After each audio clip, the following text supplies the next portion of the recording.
response from the Cabinet Secretary, Minister of Cooperatives and Micro, Small and Medium Enterprises to the specific issues raised by the Honorable Member. The first question, Mr. Speaker, the Honorable Member requests the status of Shirikisho la Wanawake Savings and Credit Society, including its financial and registration status with the SACCO Society Regulatory Authority. Honorable Speaker, the current status of Shirikisho la Wanawake Cooperative and Savings Credit is dormant, having not filed their audit accounts since 2007. The SACCO was not licensed by the SACCO Society's Regulatory Authority since it was not a deposit-taking SACCO nor a specified non-deposit-taking SACCO. As of 31st December 2007, SACCO had 2,107 members, a share capital of 4,056,266 shillings. Loan outstanding with members stood at Kenya shillings 1,053,674 Kenyan shillings. Currently, assets stood at Kenya shillings 3,460,012 shillings, with liabilities totaling to Kenya shillings 1,488,427. During the year, the SACCO made a loss of Kenya shillings 427.61 shillings. The second question, Mr. Speaker, the Honorable Member wanted to know what the Ministry of Cooperatives and Micro Small Enterprises Development has put in place to ensure that the SACCO complies with the established regulations. Order, members, order. Particularly, I can barely hear what the chairman is saying.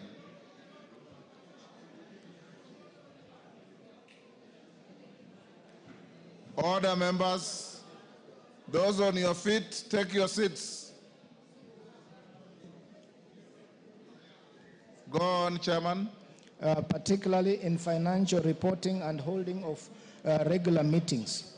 Honorable Speaker, the Ministry of Cooperatives and Micro, Small and Medium Enterprises, working in collaboration with the county governments, will intensify supervision and inspection of all cooperatives to ensure adherence to the Cooperative Societies Act and the cooperative rules.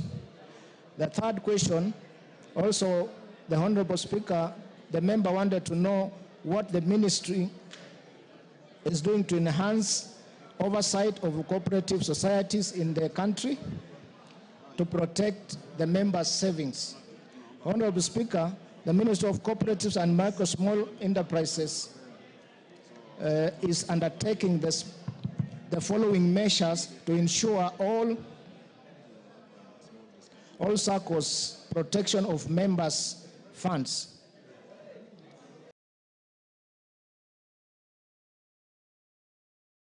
A, review of Cooperative Societies Acts to strengthen the law in areas of governance, clarity of responsibility between the county governments and the national governments, amongst others. B, noting that the cooperatives administration is a devolved function, while on the other hand, the cooperatives movement is interlinked nationally from the grassroots to the apex. The ministry, in collaboration with the State Department of Devolution, the Intergovernmental Relations Technical Committee, and the Council of Governors, are defining and developing a reporting framework to facilitate quick intervention. C, carry out capacity building to cooperative officers under the county governments with a view to improve the quality of inspection on cooperatives. D, in collaboration with county governments, identify all dormant cooperatives existing in our register to liquidate them. Honorable Speaker, attached is the response by the Cabinet Secretary and annexures for the transmission to the Honorable Member. Thank you.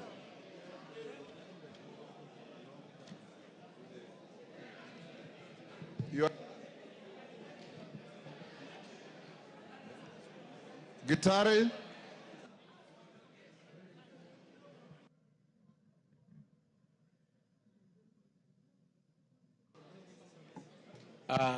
Thank you, Honorable Speaker. Honorable Speaker, I'm worried why the chairman has, because I have the response with me here, why he has just opted to go to a part of it rather than read the entire response from the Cabinet Secretary. I don't know why he is avoiding the page 1, page 2, and going direct to page 3.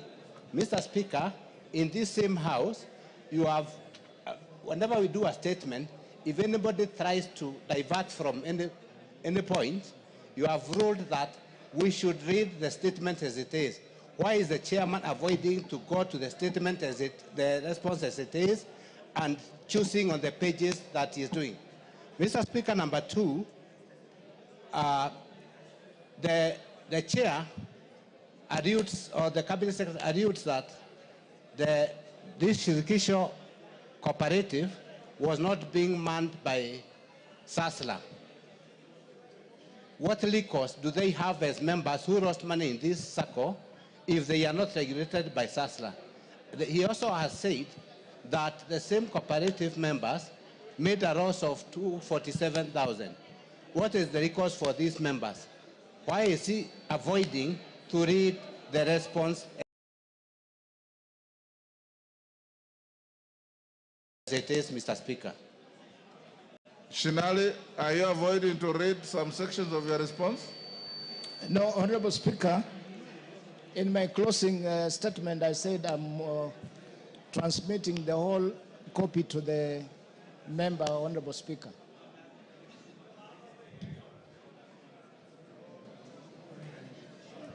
So, Honorable Speaker, the reply is here, and there's nothing we are hiding.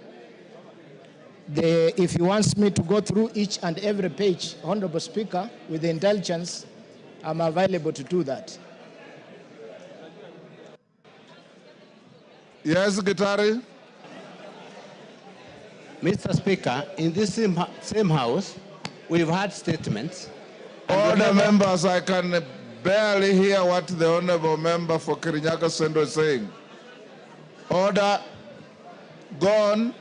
Mr. Speaker, I'm saying in this same House, you tell us to read the statement as approved. So the minimum expectation is the response should be as so. So I'm saying, I don't know why the chairman is avoiding going through the entire response, because I have the response, Speaker. Number 2, I've also asked him, now that the Shirikisho cooperative was not licensed by SASLA, what is the recourse for the members who lost money in that Shirikisho? And still, he gives an explanation on how they occurred, arose, and who was in charge of it. Mr. Speaker, the gist of this is who are the owners, or who are the people who are leading the Shirikisho cooperative? Shinali, have you had... Honorable Speaker, I've barely heard, but Honorable Speaker, he has asked a supplementary question which I do not have the answer now. I have to refer to the CS because it was not part of the question, and I take note of it, Honorable Speaker, so that the CS would respond to it at the earliest time possible. Honorable Gitari, I propose you follow up the issues with the chairman in the committee. A response to Mary Maingi, Chair Trade Industry and Cooperatives. Shinali.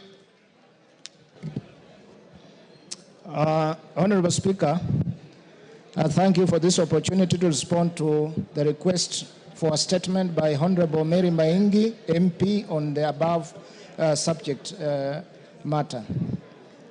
Honorable Speaker, I wish to give the background as laid here. Honorable Speaker, the Kenya National Trading Corporation, KNTC vision, mission, core mandate, and strategic objectives.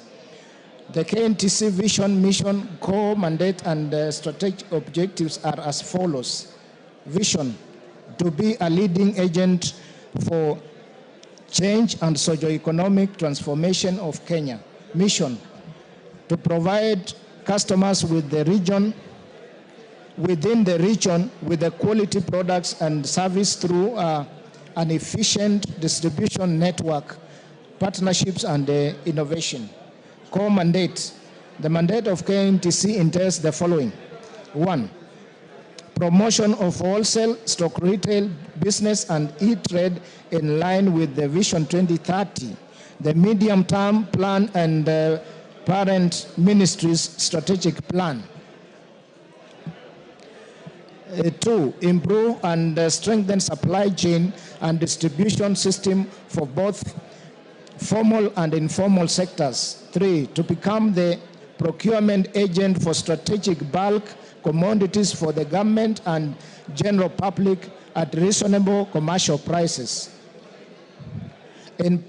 4, in partnership with other key players, avail relevant products, stock inputs for the agricultural sector, such as sugar, fertilizer, and the chemicals. 5, promote the development of small and medium enterprises markets, expansion and diversification of trade in line with the government policy. 4, to set up trading houses in niche export markets in the region and beyond. And finally, to implement government directives assigned. KNTC as aggregator of local rice for onward selling to government institutions. Honorable Speaker, in February 2020, through a presidential directive, Kenya National Trading Corporation was appointed as the aggregator of local rice for onward selling to government institutions.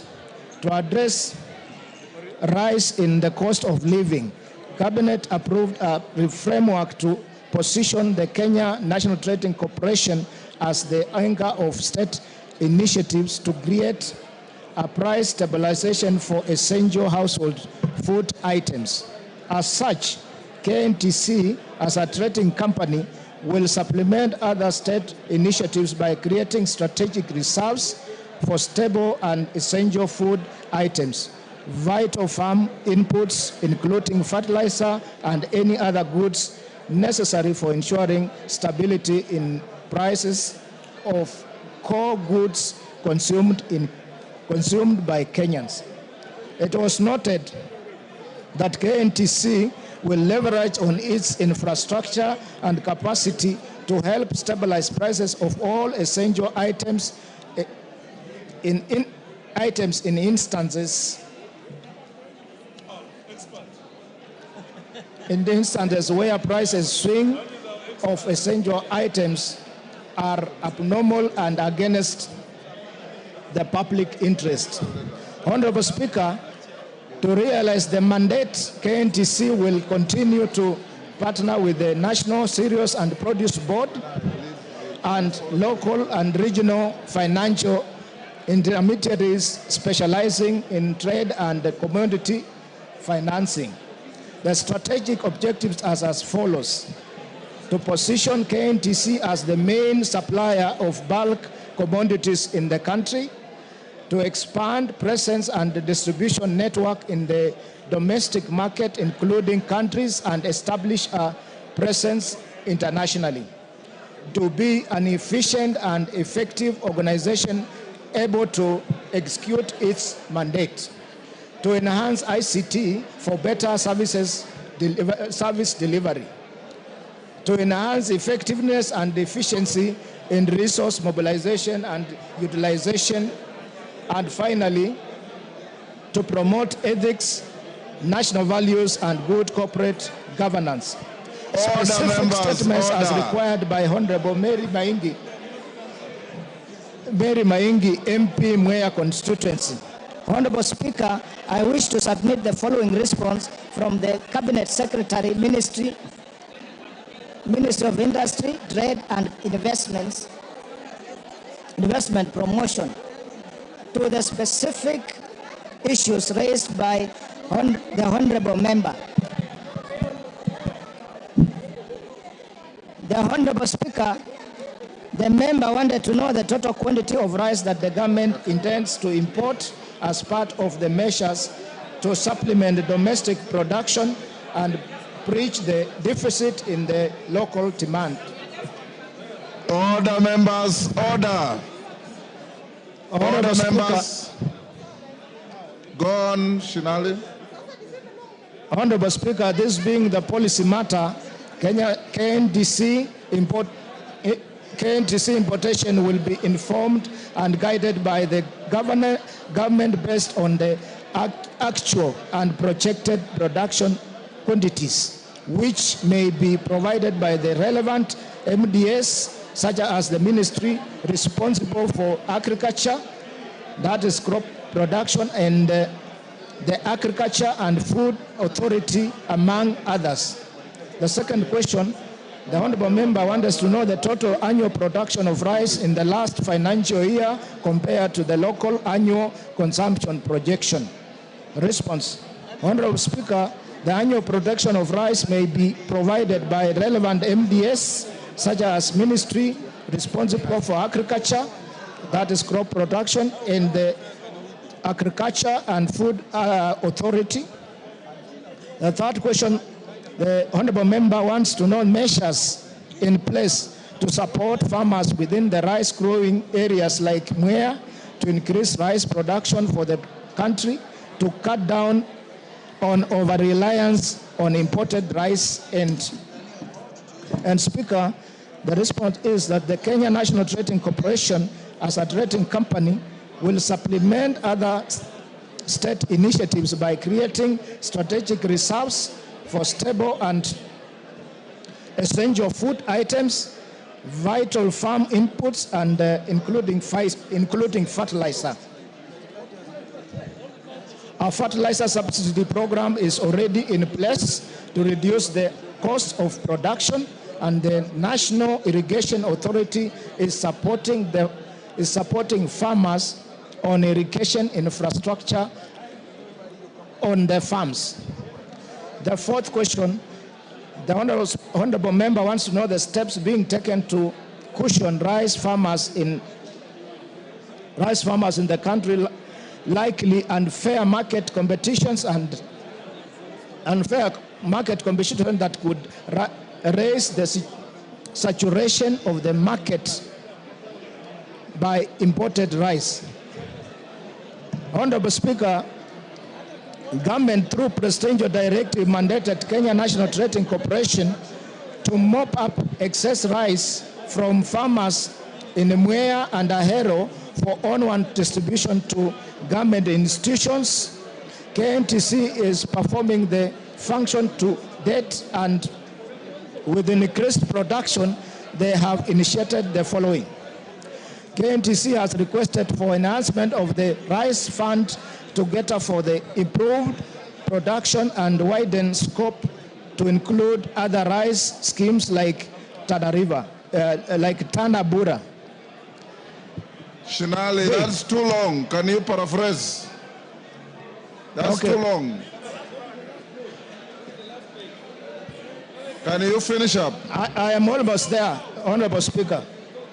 I'm almost there, Speaker. A circular to be done to all government institutions to buy local rice from KNTC to assure farmers of ready market or of their produce, mopping up of rice during harvest.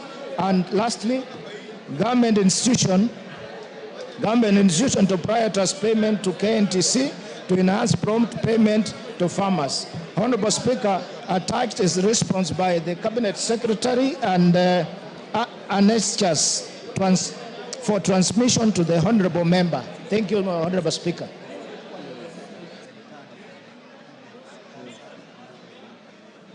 Thank you. Order, members. Order, members. Order. Members on their feet, take your seats. Order. Order, members on their feet, take your seats.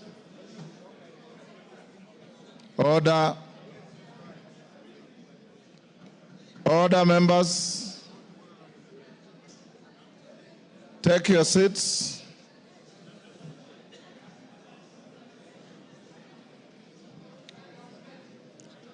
Take your seats. Mary Maingi, I doubt if you followed the response to your statement. Did you follow anything? Mr. Speaker, the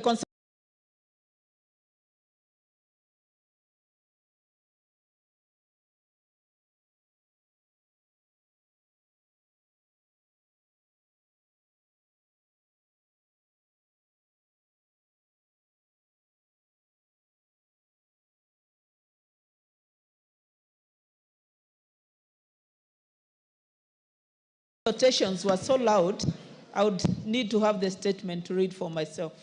I think that is the right thing to do. And if you are not satisfied, you can prosecute the statement in the committee.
Take your seats, the member on the...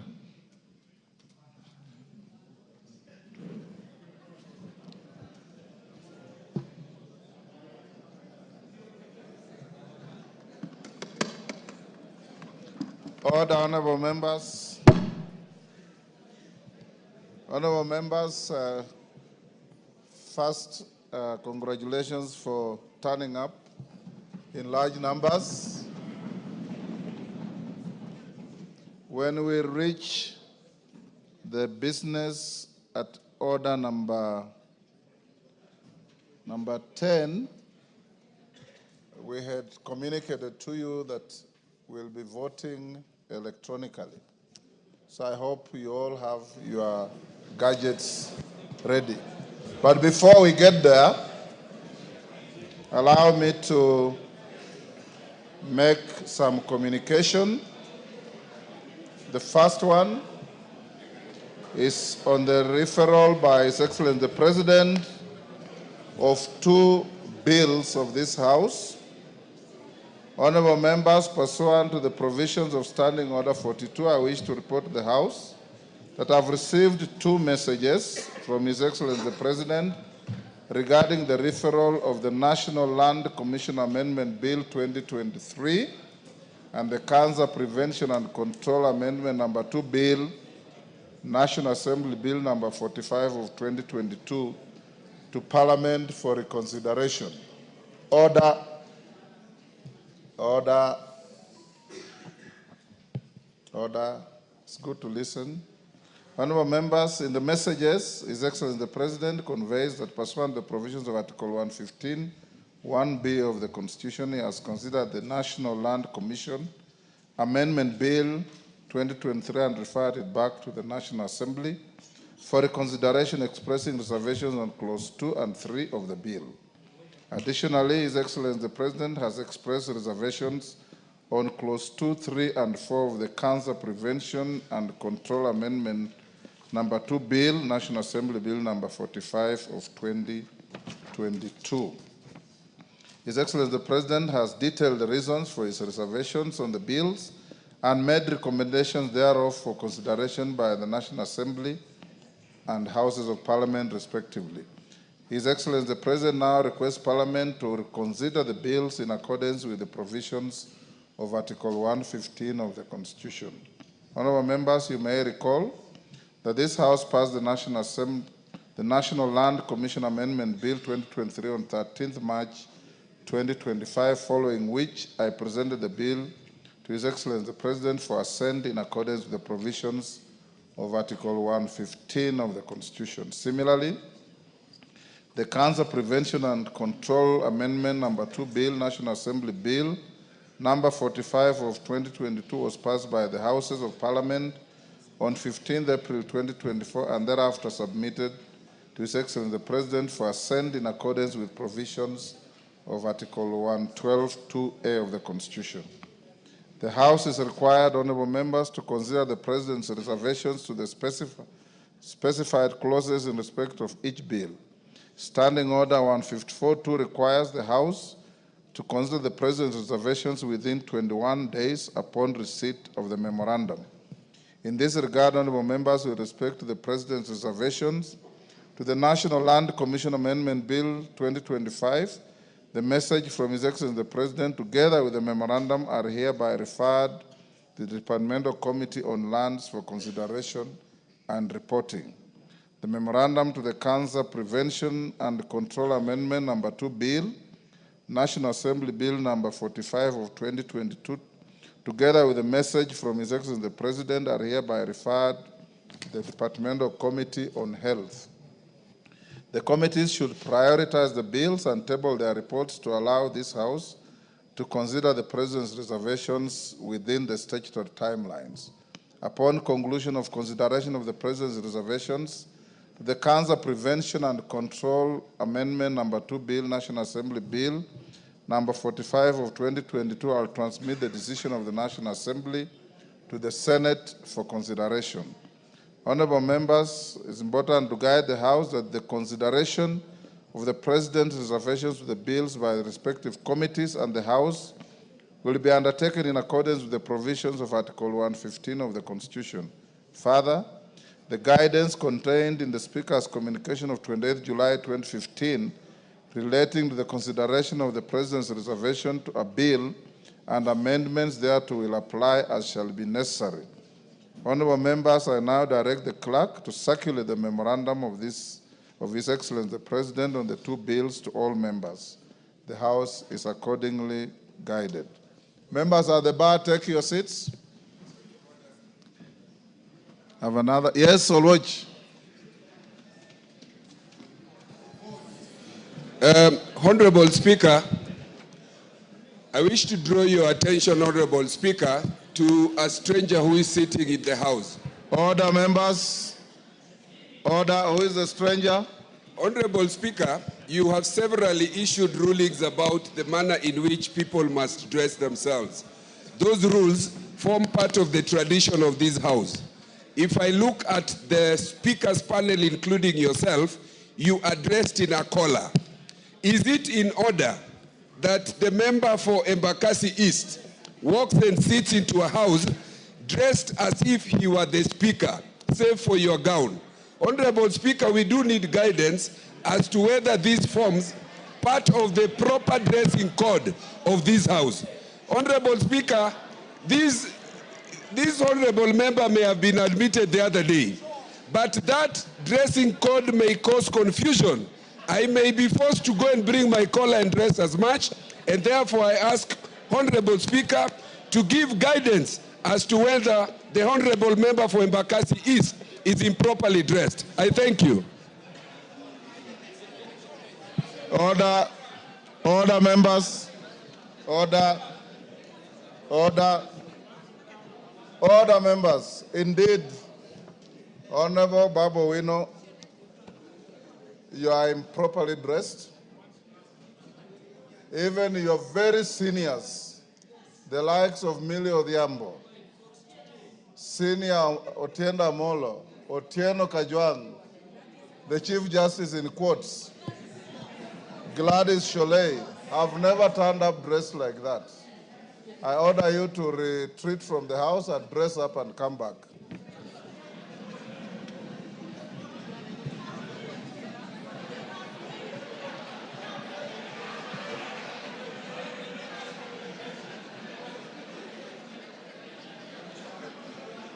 Order, Babu. When you are ordered to leave, you leave without fanfare.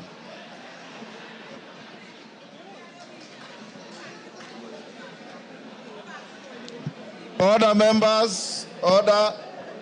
I have a further communication to make. Order, Wamumbi. Take the nearest seat.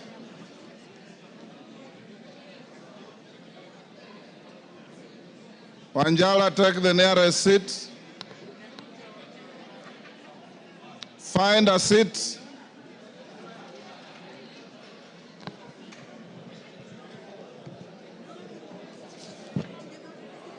Honorable members, I have another communication to make. Order. Order, Kwenya. Order. Honorable members, I have another communication on the consideration of the Constitution of Kenya Amendment Bill, National Assembly Bill number 4 of 2025. And honorable members on their feet, take your seats. Wanjala, you are everywhere.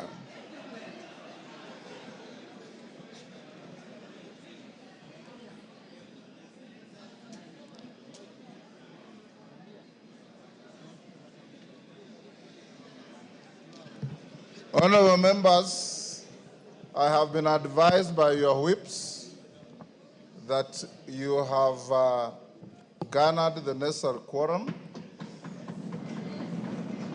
to transact business at order number 11. Is it 10 or 11? 10. And after this communication, I know there are members who have statements to request. We also have some very short businesses to transact, including setting up members for the trusteeship of your post-service medical cover. So once I make this communication, we'll dispose of very quickly. We agreed in House Business Committee, orders number 8 and 9. Then we guide you to go into the division on the constitutional bill. Remember, honorable members, that you'll vote twice. You'll vote on the bill at second reading. The Speaker will recess behind here to let you go into committee of the whole. It's a very short bill. Then I will come back to take you through third reading so that by the close of business today, we shall be done with the constitutional amendment bill on CDF, Ngcdf, and other matters. So don't be tempted to cast your vote and then disappear thinking the business is over. You will vote more than once. So members, you are accordingly guided. And your whips, your whips have done a wonderful job in getting all of you here. Honorable members, you may recall that Constitution of Kenya Amendment Bill, National Assembly Bill number 4 of 2025 was read a first time in this House on Wednesday, 12th March 2025, following which I referred it to the Departmental Committee on Justice and Legal Affairs in consideration, public participation, and reporting to the House. The bill, which is co-sponsored by the Honorable Samuel Chepkonga, CBS MP, and the Honorable Dr. Otienda Amollo, Senior Counsel, CBS MP, was published in the Kenya Gazette Supplement on 26 February 2025 and seeks to amend the Constitution to entrench the following funds. 1, the National Government Constituencies Fund for purposes of ensuring reasonable access to exclusive national government functions in all constituencies as envisaged in Article 6.3 and guaranteeing the participation of the people in the identification and implementation of priority national government programs. 2, the Senate Oversight Fund to ensure that the Senate is adequately empowered and resourced to perform its oversight functions. And 3, the National Government Affirmative Action Fund to enhance the national government's measures on affirmative action. Honorable members, the committee concluded the public participation exercise, tabled its report on 17th June 2025, and the bill is now in second reading as listed on the order paper. Before the House resumes the debate this afternoon, I wish to highlight the procedural aspects related to the consideration of bills to amend the Constitution through parliamentary initiative. Honorable members, with respect to the manner of debating the bill, I note that the debate on the bill to amend the Constitution is not subject to curtailments contemplated under Standing Orders 95, closure of debate, and 97, limitation of debate. In this regard, neither a motion seeking that the mover be called upon to reply nor a motion to limit debate on the bill shall be entertained. Honorable members, on voting thresholds, Article 256 of the Constitution prescribes the threshold for passage of a bill to amend the Constitution both at the second and third readings. For emphasis, it provides as follows, and I quote, "A bill to amend this Constitution shall have been passed by Parliament when each House of Parliament has passed the bill in both its second and third readings by not less than 2/3 of all the members of that House." In this regard, the Constitution of Kenya Amendment Bill 2025 will stand passed at the second reading if it garners the support of not less than 233 members of this House, being at least 2/3 of the members of the National Assembly. This threshold will also apply to the vote at the third reading. Barring this threshold at either of the two stages, the bill will have been lost. Honorable members, upon conclusion of debate at the second reading stage, the House shall proceed to vote. Should the vote on the bill meet the constitutional threshold, the House shall proceed to committee of the whole House as indicated in supplementary order paper. Thereafter, the House shall take a vote on the third reading stage of the bill. Having said that, honorable members, I wish to notify the House that I have received representations from 4 members who indicate that they are indisposed, and I've confirmed that they are so indisposed. Our records indicate that the 4 members have been indisposed and have been on rest or recuperation with the consent of Mr. Speaker and the respective doctors. In this regard, they will be allowed to vote virtually.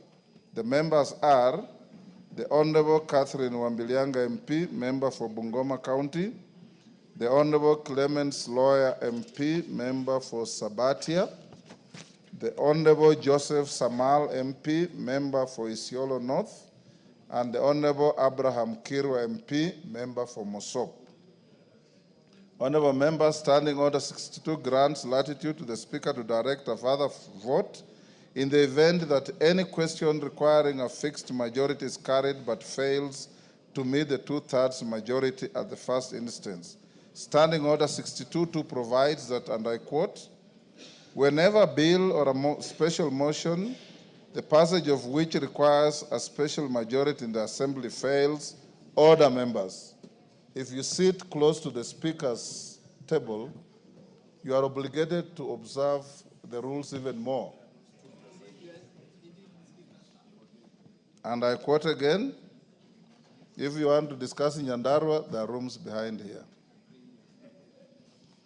Wherever a bill or a special motion, the passage of which requires a special majority in the Assembly fails to obtain the required majority and the vote results in a majority of the ayes but the noes have not numbered at least 1/3 of all the members of the Assembly, the Speaker may direct that a further vote be taken on the particular question, and the further vote shall be taken within 5 sitting days from the day the first vote was taken, or such other times as the Speaker may determine.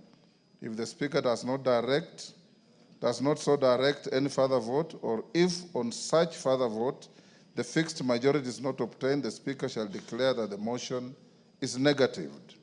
In this regard, honorable members, should it become necessary to invoke the provision of Standing Order 62 to either at the second reading or third reading of the Constitution of Kenya Amendment Bill, I'll guide the House accordingly.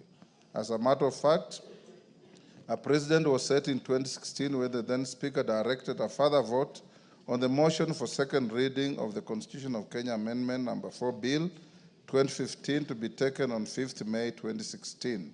The bill, which sought to incorporate the two-thirds gender principle, had not met the two-thirds constitutional threshold at the first attempt on 27th April 2016.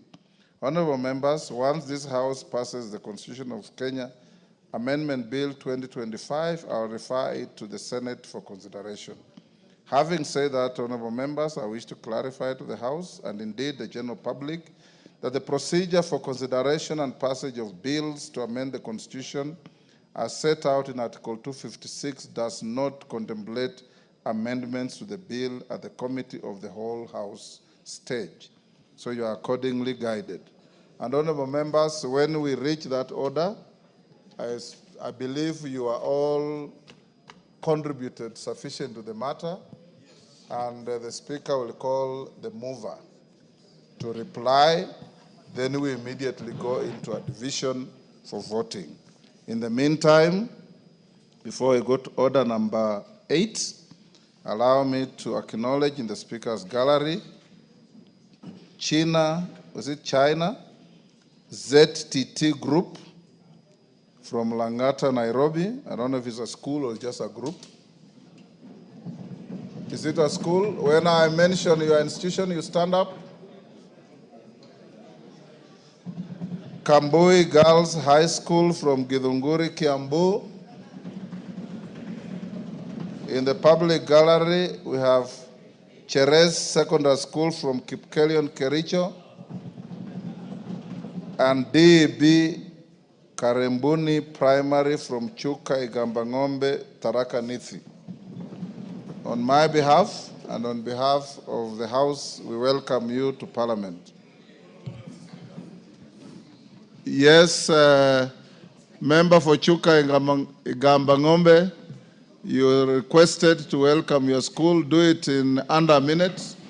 Thank you. Speaker, I take this opportunity to welcome DMB Karebuni Primary School from Chuka Gambangombe to this honorable house. And Speaker, these students come to this house in a very important day in the history of this country, when we are seeking to entrench a very important fact, that is CDF in the Constitution, a fact that has seen so many students go through school, and a fact that has really helped improve infrastructure in our schools, Mr. Speaker. So they will always remember in their lives that they came to this honorable house on a day that is going to define the history of the education sector of this country, with the CDF fund instructed in the Constitution. Thank you, Mr. Speaker. Members speak without, we don't want people taking us to court. Yes. Is it possible to just say, is there any member who wants to speak? Yes. Then if we will just dissuade them from speaking. Yeah? So that it doesn't become a court. Tishungwa is saying he wants to say something for 2 minutes. That's okay. Then we just say, then others come. Yes. We encourage. Honorable members, order. Any member who does not have his or her card, you can go to the reception and you'll be facilitated to have your cards for purposes of voting. Any member who may have misplaced or forgotten their cards, go to the reception and you'll be able to get the cards. Yes, Wamboka? Thank you, Honorable Speaker. Honorable Speaker, I rise to give you heads up. A while ago, in this House, we discussed about our security. The young boys and girls who man our security in this parliament. You gave your undertaking, Honorable Speaker, which we do not doubt that all of them will be absorbed, Honorable Speaker. I was just giving you heads up that today, in one of the dailies, their positions have been advertised, Honorable Speaker. I just want to give you heads up because we trust your word, Honorable Speaker. You gave commitment to this House, and we've always believed all this commitment you've given us, Honorable Speaker. I was just thanking you in advance that to continue keeping your good word, Honorable Speaker, because these young men and women, they really depend on that work, Honorable Speaker. Thank you. Thank you, Amboka. None of those young people will be prejudiced, so you need not worry. My undertaking remains. Next order.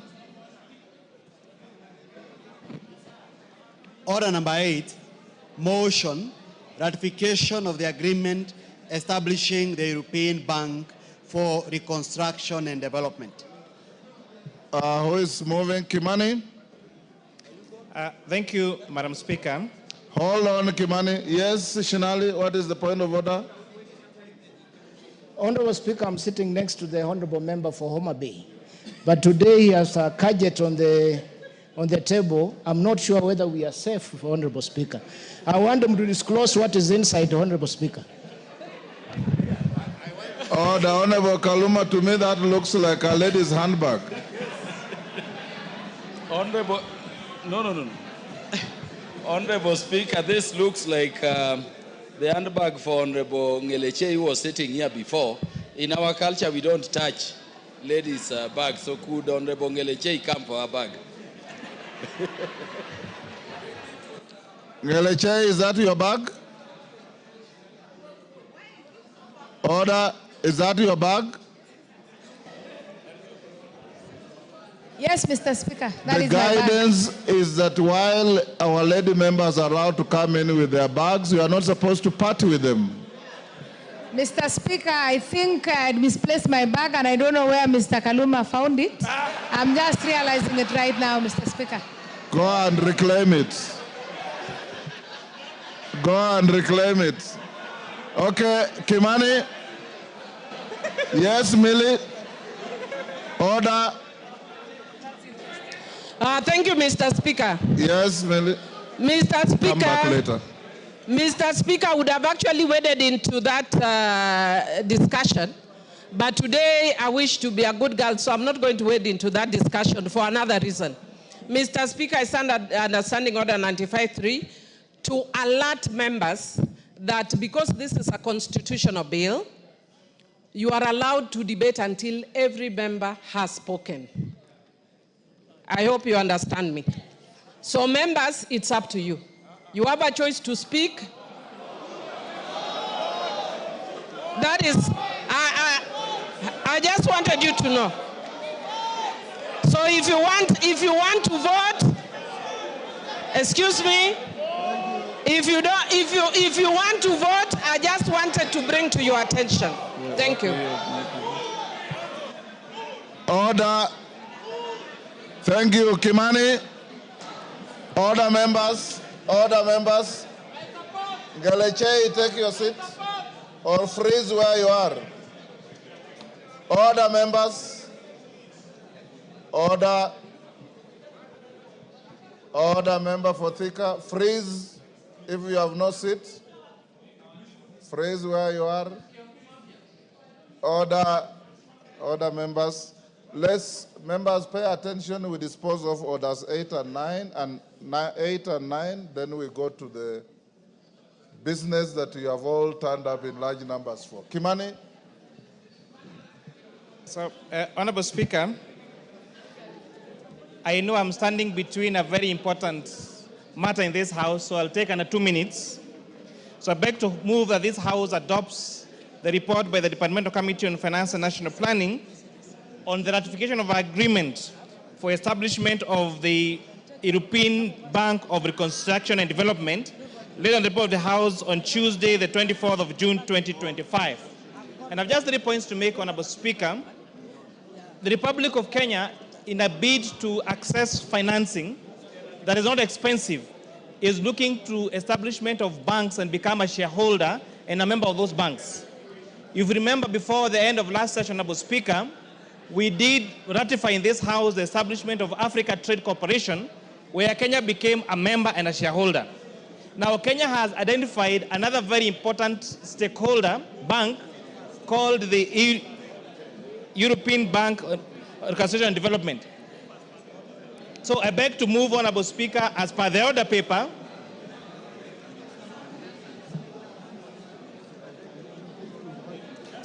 Honorable Speaker, I beg to move that this House adopts the report on the Departmental Committee on Finance and National Planning on the consideration of the ratification of the agreement establishing the European Bank for Reconstruction and Development, laid on the report of the House on Tuesday, 24th of June 2025, and pursuant to the provisions of Section 8.4 of the treaty, making the Ratification Act, Cap 4D, and that this House approves the ratification of the agreement establishing the European Bank for Reconstruction and Development. So, Honorable Speaker, as I was discussing this matter, we did ratify in this House for the establishment of and membership of Kenya into the African Trade Corporation Bank. Now, Kenya has identified another very key stakeholder, which is the European Bank for Reconstruction and Development. We will be among 5 countries in Africa, which among them will be Benin, Cote d'Ivoire, Ghana, Nigeria, and Senegal, to become members and shareholders of this bank. So this means, Honorable Speaker, as shareholders and members of this bank, now will have access to cheaper credit, Honorable Speaker, so that we don't crowd out the domestic borrowing that our government does, whether we need to finance projects in this country, Honorable Speaker. But most important, Honorable Speaker, this ERB bank has identified Kenya as a headquarter of choice for Africa, which means, Honorable Speaker, that Kenya continues to spearhead to become the headquarters of global institutions, now including East Africa Development Bank, where now they'll come and establish here and expand to the rest of the country. With that, Honorable Speaker, I beg to move and request my able member for Keses, a member of the committee, CP Eruto, to second. Thank you so much, Mr. Speaker. Thank you so much, Mr. Speaker. I stand to second this motion on ratification of Kenya being a member of the European Reconstruction Bank. And for this purpose, this is a huge step in positioning our country, Kenya, to access strategic partners in terms of development and grow the economy of our country as we seek to advance our goals in the development. Thank you so much. I second the motion. Thank you so much, Mr. Speaker. Order, members. Majority Leader, will you disband your Kamkunji?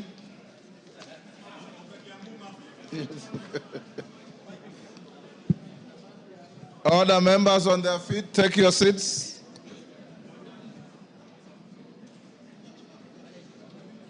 Member for Larry, take your seat.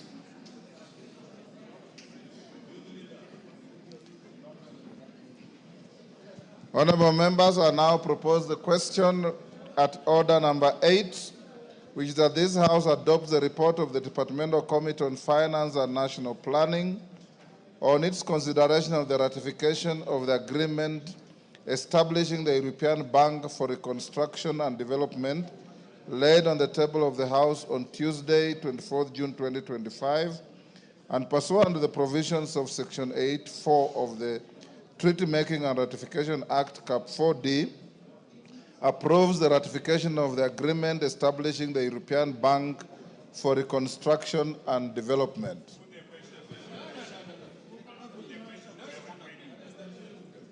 I put the question? Yes. I'll now put the question at order number 8, which is that this House adopts the report of the Departmental Committee on Finance and National Planning on its consideration of the ratification of the agreement establishing the European Bank for Reconstruction and Development, laid on the table of the House on Tuesday, 24th June 2025, and pursuant to the provisions of Section 8.4 of the Treaty Making and Ratification Act, Cap 4D, approves the ratification of the agreement establishing the European Bank for Reconstruction and Development. As members of that opinion say aye. Aye. Will those of the contrary opinion say nay? No. The ayes have it. Next order. Order number 9. Yes, Gisairo, what is the point of order? Thank you, Honorable Speaker, and sorry for interrupting. Honorable Speaker, I was rising because last week we did pass a supplementary budget 3, where we had inputted 12 billion, which was the balance of the Ngcdf for financial year 24-25. Honorable Speaker, I would like to inform the House that as at yesterday, the time they had promised that a disbursement was going to be done to the board, nothing is forthcoming. Honorable Speaker, after today we are going on recess, and on average, each constituency will be short of approximately 39 million. Honorable Speaker, would like you to ask the leadership of this House to contact the Treasury Mandarins and to give a response before the end of the session today, Honorable Speaker. Thank you, Honorable Speaker. The Mandarins, whoever they are, have heard you. Order number 9. Leader of majority, call it out. Order number 9, motion, approval of nominees for appointment to the Board of Trustees for the Post-Service Medical Scheme for members of Parliament. Majority Leader. Thank you, Honorable Speaker. Honorable Speaker, I beg to move that pursuant to the resolution of the Parliamentary Service Commission during its 23rd June 2025 meeting with respect to the trust deed and rules for post-service medical scheme for members, this House appoints the following members of Parliament to the Board of Trustees for the post-service medical scheme for members of Parliament. 1, the Honorable Samuel Chepkonga, CBS MP. 2, the Honorable Mary Emase Otucho, MP. And 3, the Honorable TJ Kajwang, MP.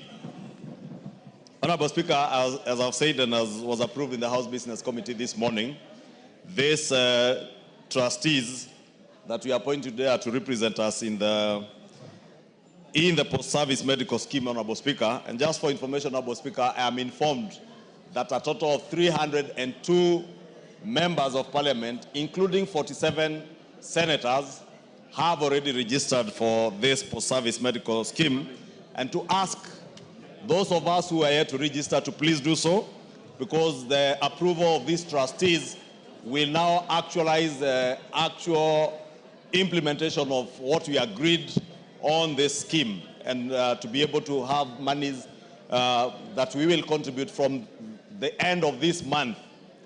Your pay slips this month will have a small cut to contribute to that post-service medical scheme, but it is for the best interest of members of Parliament, post-service. And Honorable Speaker, this is a very good thing. The members that have been appointed, Honorable Speaker, are members who are very knowledgeable and skilled administrators. Others are lawyers, like Honorable TJ Kajwang. Honorable Emase is a finance person, and therefore she will be instrumental in guiding the Commission together with all the other trustees, Honorable Speaker. A total of 10 trustees are there. And Honorable Speaker, the National Assembly is contributing 3 members. The Senate will contribute 2 senators. We will have representation of 2 former members of Parliament, the chair of the Commission, and the clerks of both houses as trustees of this board, Honorable Speaker. And this, Honorable Speaker, is in line with the RBA regulations and our own statutes, and therefore we'll be able to operationalize this post-medical service scheme.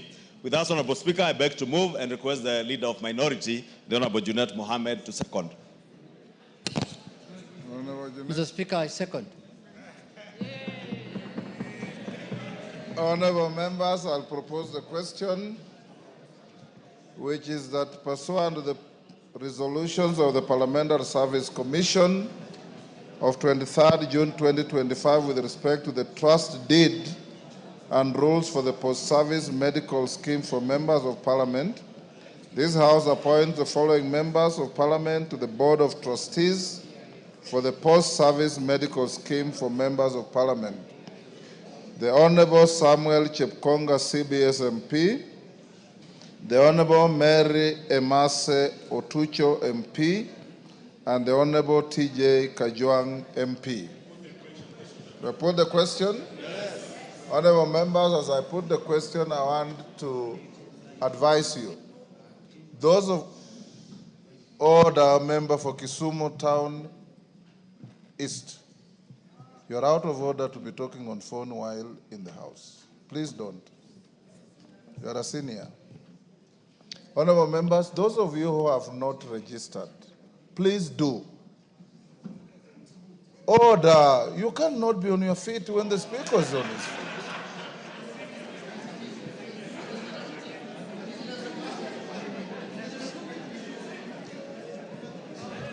Can you walk out? You are out of order. Honorable members, those who have not registered, I give you free advice. Register. Order, members. You may be well resourced now. If you want to know how fragile resources can be in a human life, go and read the book of Job in the Bible. And read it properly, the whole of it. It will tell you and demonstrate to you how fragile wealth can be. You can be a billionaire today and be a pauper tomorrow. And this scheme will help you at your most lowest moment in your lives. And not just for you and your wife, for you and your husband, and your dependents who are of age described in the scheme.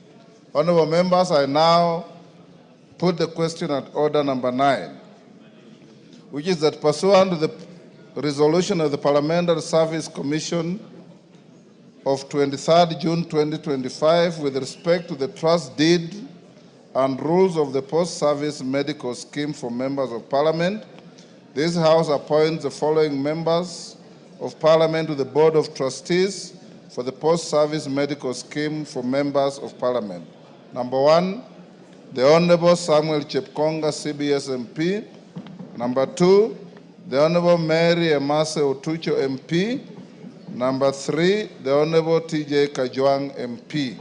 As members of that opinion say aye. Aye. Will those of the contrary opinion say nay? The ayes have it. Now to order number 10. Order number 10, the Constitution of Kenya Amendment Bill, National Assembly Bill number 4 of 2025, second reading, resumption of debate interrupted on Thursday, 26 June 2025. Mover to reply and voting. For avoidance of doubt, members, I had said we'll call the mover to reply, but is there any member who still wants to contribute to this bill? I repeat, is there any member who wants to contribute? Mover. Thank you, Mr. Speaker. Mr. Speaker, in accordance with Standing Order 82.3, I will donate my 2 minutes only to the Leader of Majority. Only. It's all right. Leader of Majority, the donation is 2 minutes. Thank you, Honorable Speaker. And since I have not contributed to this debate, I just want to register my support for this bill, Honorable Speaker, and also assert, as was said by many members, that Ngcdf is the most impactful fund that this country has ever had in the history of our independence, Honorable Speaker. True, Honorable Speaker, is just to say that Ngcdf is not in competition at all with our devolved funds and our county governments. Honorable Speaker, if anything, Ngcdf supplements what the national government is doing and also what our county governments are doing in offering services and service to the people that all elect us. And with those few remarks, Honorable Speaker, I wish to support, Honorable Speaker, and also support the national government affirmative action. Honorable Speaker, I think when we refer to Ngcdf, we incorporate the national government affirmative fund as part of Ngcdf, because as affirmative as it is, Honorable Speaker, it also serves in very good interventions on social programs that would otherwise not be under any program under the national government and even under the county governments, Honorable Speaker. And I commend our women leaders, especially our women reps, for the great work that they are doing across all our counties. In fact, Honorable Speaker, these women reps do much more than those who have more resources are doing in counties, Honorable Speaker. And I commend them, all of them, and I beg to support, Honorable Speaker. Otienda Molo. The leader of minority wants 1 minute. I'll donate. Junet, 1 minute. Mr. Speaker, I stand also to support this constitutional bill. But Mr. Speaker, I want to speak to the Senate, our colleagues, Mr. Speaker, and request them to support this bill. Because, Mr. Speaker, this bill is not about members of parliament. It is about Kenyans, Mr. Speaker. Because any money that is devolved benefits the Kenyan people, Mr. Speaker. And as you are aware, the senators are already enjoying the Senate Oversight Fund. Every senator is getting 1.5 million shillings, or is it 1 million, every month, Mr. Speaker, per constituency.